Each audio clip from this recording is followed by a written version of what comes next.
Hello friends, मैं एक बार फिर से उपस्थित हूँ कहानी तुम सा कोई नहीं का अगला भाग लेकर। इसके पहले भी 24 भाग अपलोड हो चुके हैं।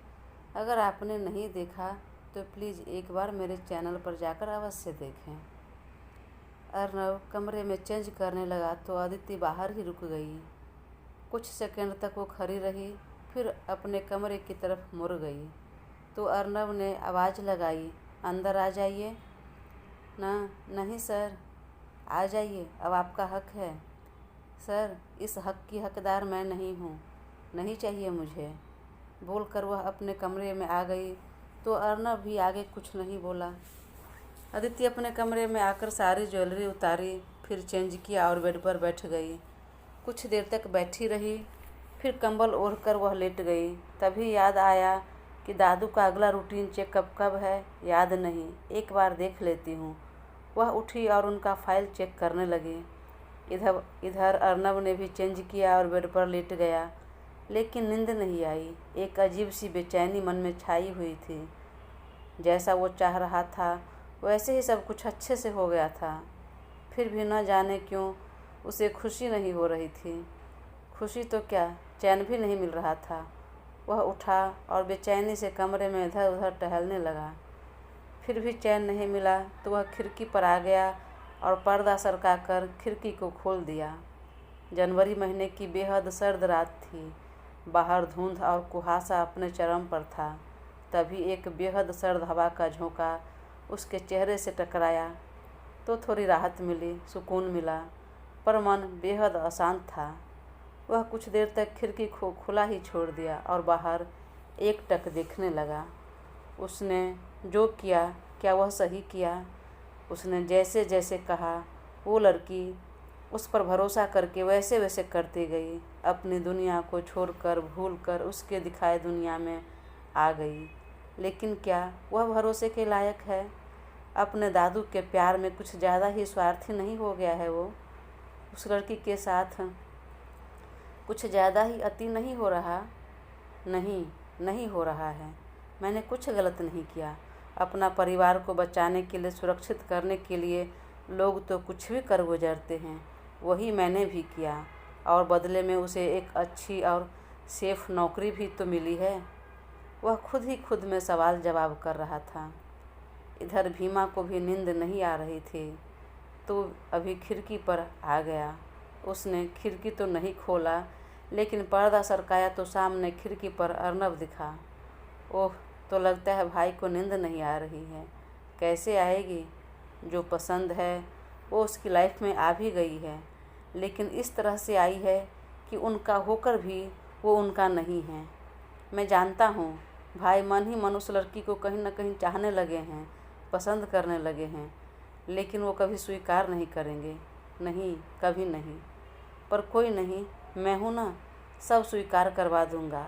मन में बोलते हुए उसने मोबाइल निकाला और शादी की कुछ रस्में और खूबसूरत मोमेंट के कुछ फ़ोटो, जिसमें वह दोनों बेहद करीब थे, कभी एक दूसरे को देखकर मुस्कुरा रहे थे, वह सब निकाल लिया और तुरंत अर्नव के नंबर पर सेंड कर दिया।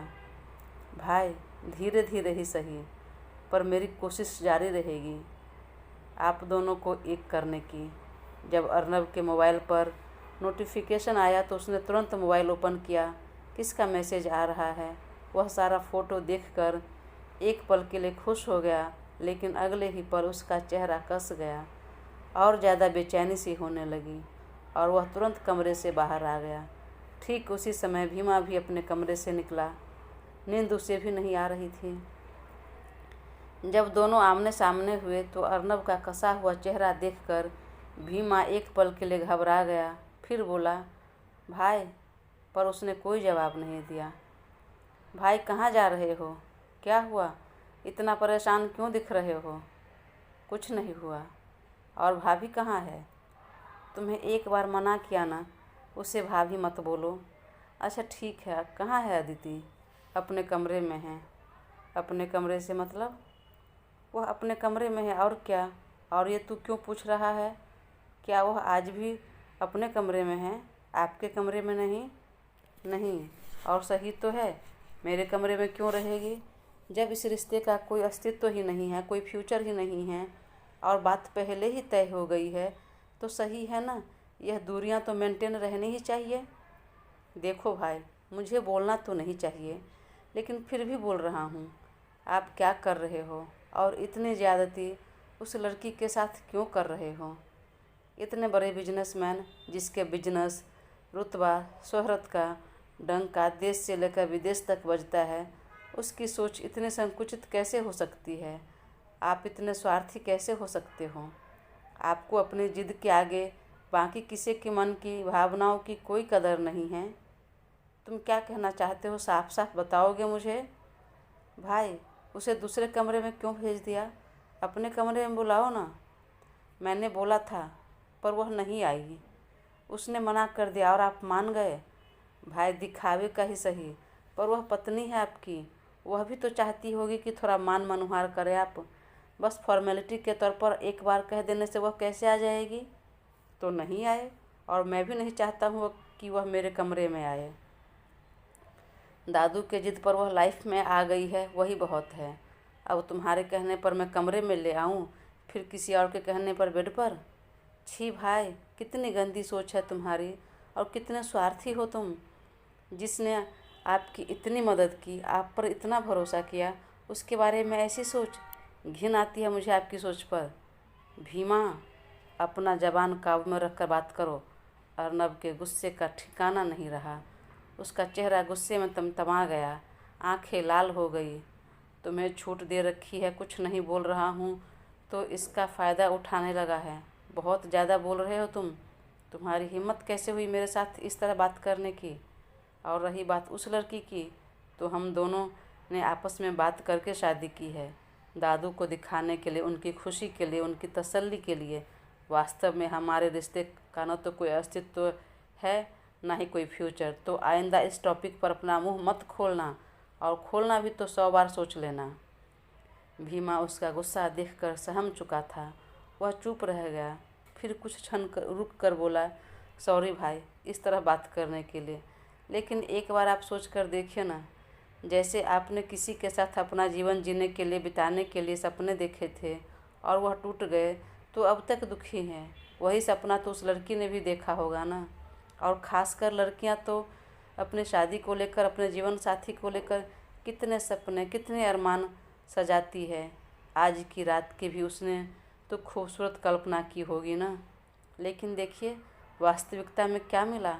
कितनी बदनसीब है वो, सब कुछ होते हुए कुछ नहीं मिला उसे। अब अर्नब ने नज़र उठाकर उसकी तरफ देखा। हाँ भाई, उसे क्या मिला? कुछ भी नहीं। उसके तो सारे सपने टूट गए, सारे ख्वाब धरे के धरे रह गए। वह भी कितनी दुखी होगी। भाई, आपको जो मन में आए वो करना, पर कम से कम आज की रात उसे अपने कमरे में बुला लो। अब तक आपने जैसे जैसे कहा वह लड़की वैसे वैसे करती गई, और इस समय सिर्फ आपने अपना स्वार्थ देखा। उसके मन की, उसकी भावनाओं की कोई कदर नहीं की, उसके बारे में नहीं सोचा। और अगर दादू को पता लग गई तो फिर क्या होगा? अब अर्नब का माथा ठनका। ठीक है, तुम अपने कमरे में जाओ।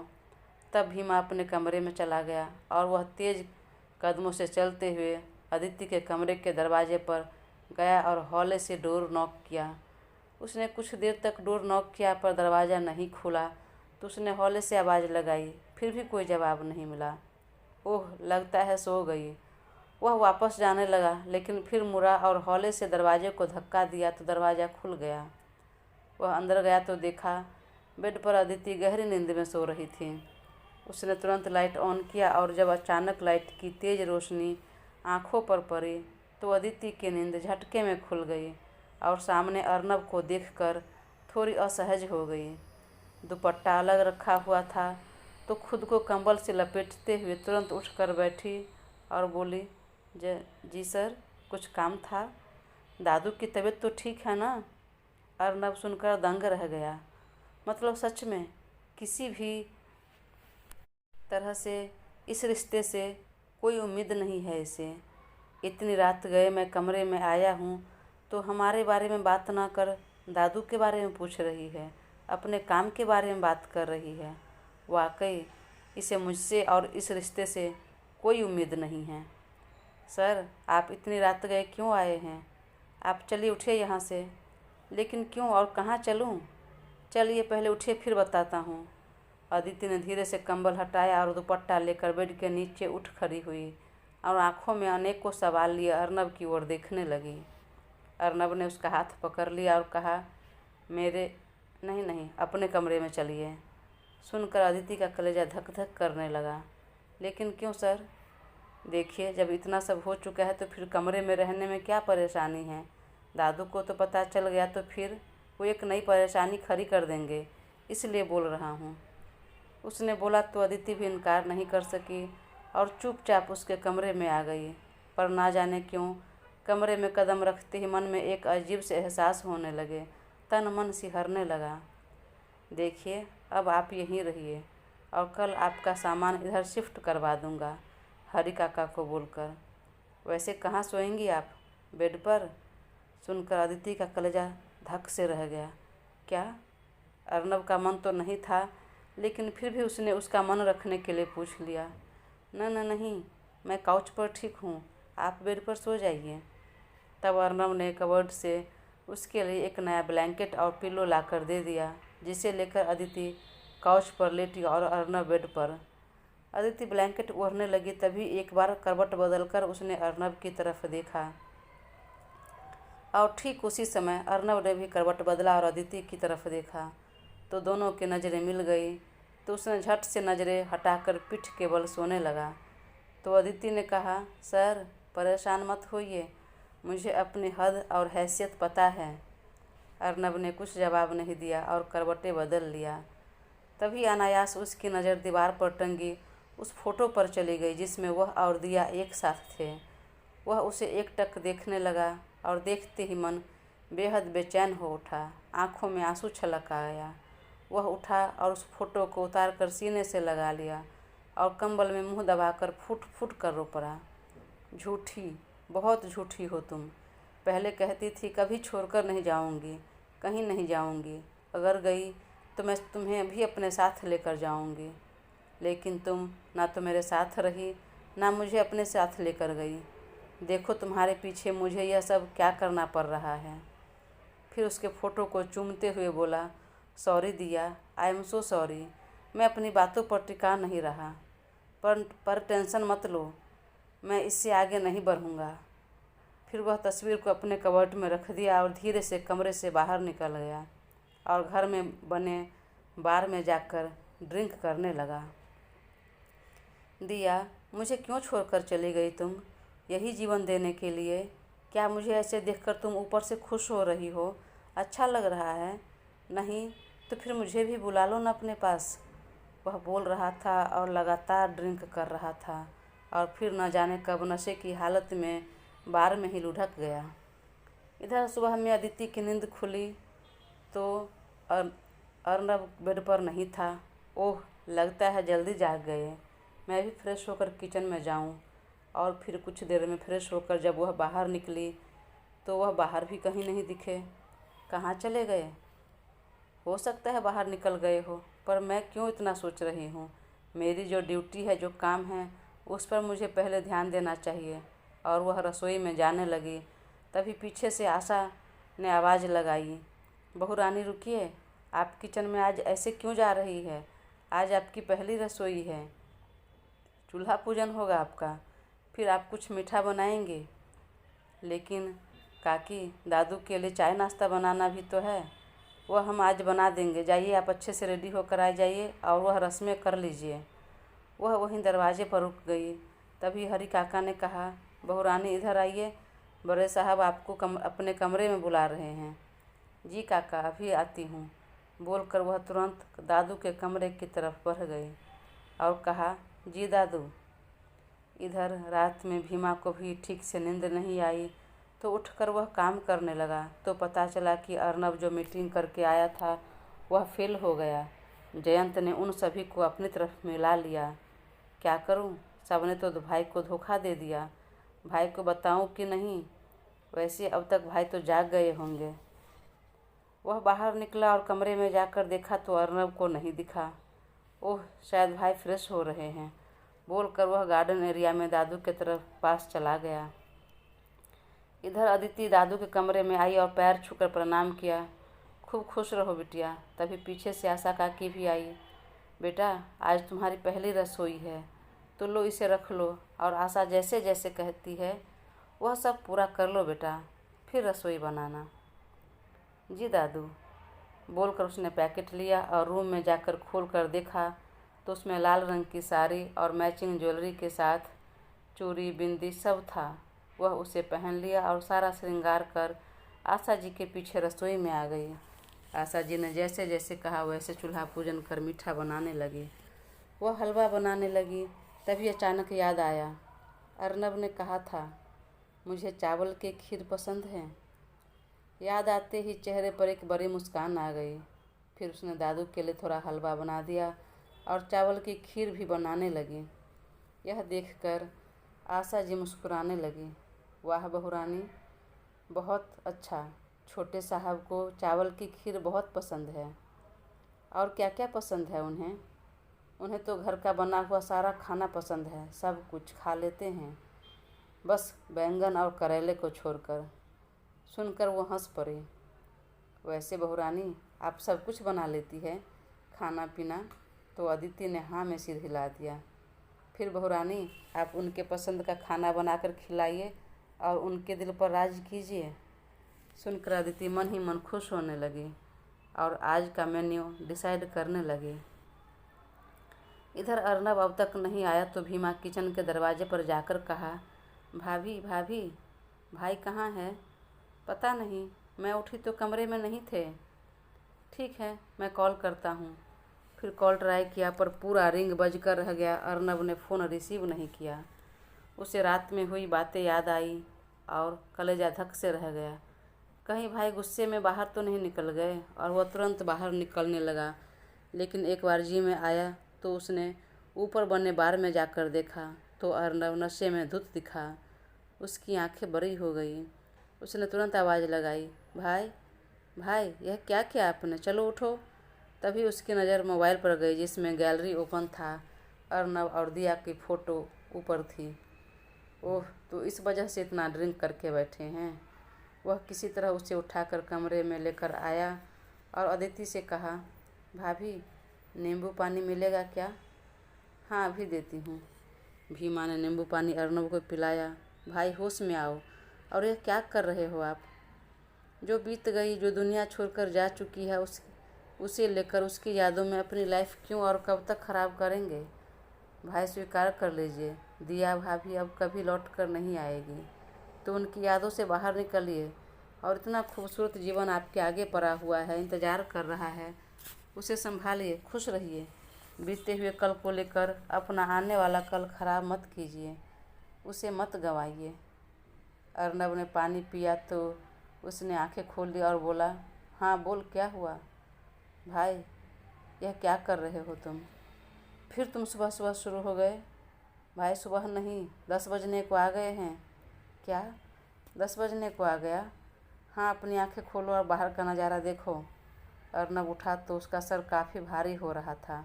वह उठा और तुरंत टॉवेल लेकर बाथरूम में गया और अपना सर पकड़ कर बैठ गया। और फिर कुछ देर में रात वाली सारी बातें याद आ गई। नहीं, मुझे अपने ऊपर कंट्रोल करना होगा। अब कमरे में वह भी रहेगी तो इस तरह ड्रिंक करके जाना ठीक नहीं। वह फ्रेश हुआ और कमरे में आया। भीमा, ऑफिस जाना है, जल्दी से रेडी हो जाओ तुम भी। लेकिन भीमा कमरे में नहीं दिखा तो वह बाहर निकला तो देखा डाइनिंग टेबल पर दादू भीमा नाश्ता करने के लिए बैठे थे और अदिति गरम गरम आलू के पराठे परोस रही थी, दही और चटनी के साथ। तभी अदिति ने नज़र उठाकर देखा तो अर्नब ने भी देखा और एक पल के लिए देखता ही रह गया। लाल रंग की साड़ी और सारे गहने मेकअप में बहुत खूबसूरत लग रही थी। सर मिस्टर सिंघानिया, नाश्ता कर लीजिए। नहीं, मन नहीं है। अरे क्यों मन नहीं है? चलो बेटा, देखो कितना टेस्टी आलू का पराठा बना है, साथ में दही चटनी, गजब का स्वाद है। खाओ तो उंगलियां चाटते रह जाओगे तुम भी। हाँ भाई, बैठो ना। और सिर्फ खाना मत, तारीफ़ भी करना। और उससे पहले नेग निकालो चुपचाप, आज भाभी की पहली रसोई है। अर्नब चुपचाप चेयर पर बैठ गया। दोस्तों, कहानी आगे जारी रहेगी। प्लीज़ तब तक अपना साथ बनाए रखें और चैनल को सब्सक्राइब कर मुझे ज़रूर सपोर्ट करें। बहुत जल्द मैं अगला भाग अपलोड करूँगी। Thank you.